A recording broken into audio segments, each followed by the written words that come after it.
Prologue. Auralis is a world where the night sky is a living symphony, its constellations pulsing with arias, songs that govern nature, emotion, and fate. Villages cluster around star looms, crystalline spires that channel star songs into magic for light, growth, and protection. The landscape is a blend of ethereal beauty, luminous forests, rivers that shimmer like liquid starlight, and steampunk-inspired craftsmanship, clockwork bridges, airships with crystal engines. Each region reflects a unique area. The verdant chorus nurtures lush jungles, the lament of time slows decay in ancient ruins, and the aria of joy fuels bustling markets. The story begins as the stars go silent one by one. Without their songs, star looms crack, crops wither, and nulls, shadowy creatures born from silence, stalk the land. Fear spreads, and whispers of a final aria, a song that could either heal or destroy Auralis, haunt the people's dreams. Chapter 1. The Humming Thread.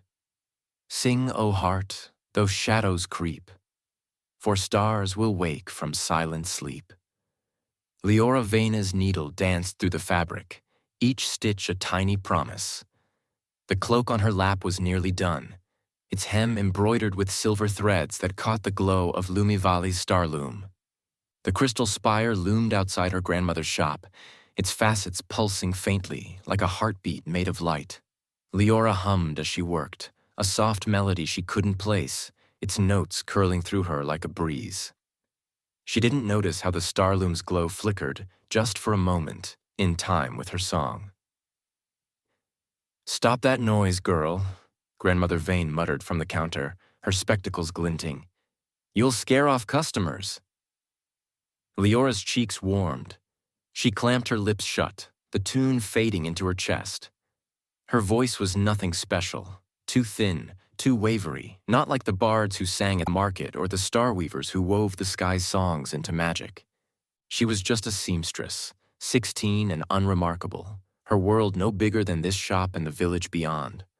Her fingers tightened around the needle, and the lyre-shaped pendant at her neck hummed faintly, warm against her skin. She ignored it. It always did that when she hummed, a quirk she'd never understood. Outside, Lumivale bustled under a twilight sky. The stars of Auralis were waking, their constellations weaving a tapestry of light and sound. Liora could hear them, faintly, through the open window. A chorus of golden notes that tasted like honey, a distant trill that smelled of rain. The villagers called it the aria, the music of the stars that powered the star looms and kept the world alive. Liora loved it, even if she'd never admit it. To love something so grand felt like reaching too far.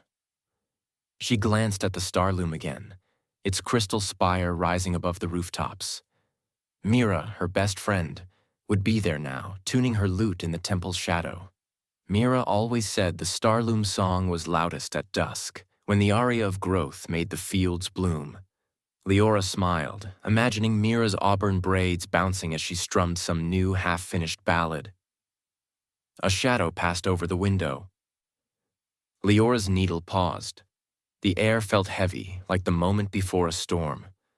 She looked up, but the street was empty, the market's chatter unbroken. The star loom's glow dimmed, just a fraction, and her pendant pulsed, sharp and hot. She clutched it, heart quickening. "Grandmother, did you—" The sky went silent.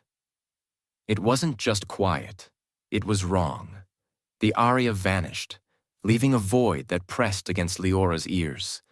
The stars flickered, some winking out like snuffed candles. Gasps rose from the street. Grandmother Veyne dropped her ledger, her face pale. "The stars," she whispered. "No, not again." Before Liora could ask what she meant, the star loom cracked. A sound like shattering glass split the air, and the spire's light flared, then died. Shadows poured from its base, coiling into a shape, tall, jagged, with claws like inky thorns.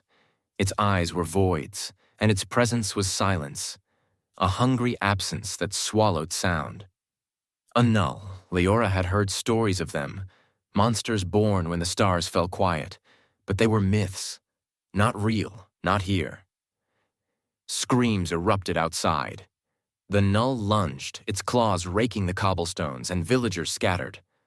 Liora froze, the cloak slipping from her lap.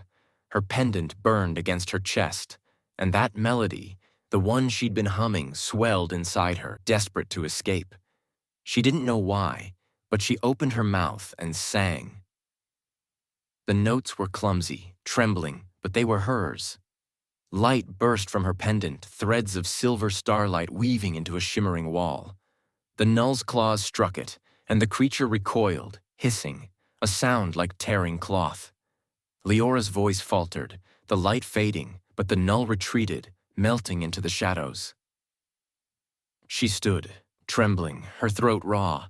The shop was silent, Grandmother Veyne staring at her with wide, unreadable eyes. "Liora," she whispered, "what have you done?"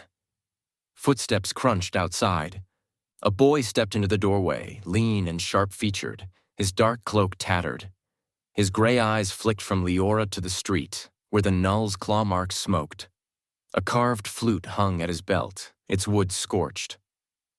"Not bad," he said, voice dry as ash. "For a beginner." Liora's breath caught. "Who are you?" He smirked, but it didn't reach his eyes. "Name's Kale, and you, Songbird, are a Starweaver."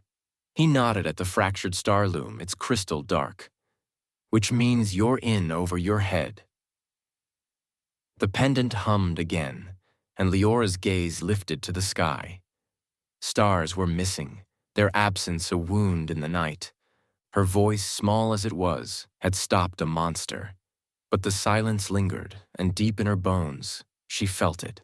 Something was coming, something that wanted her song and the world's gone forever.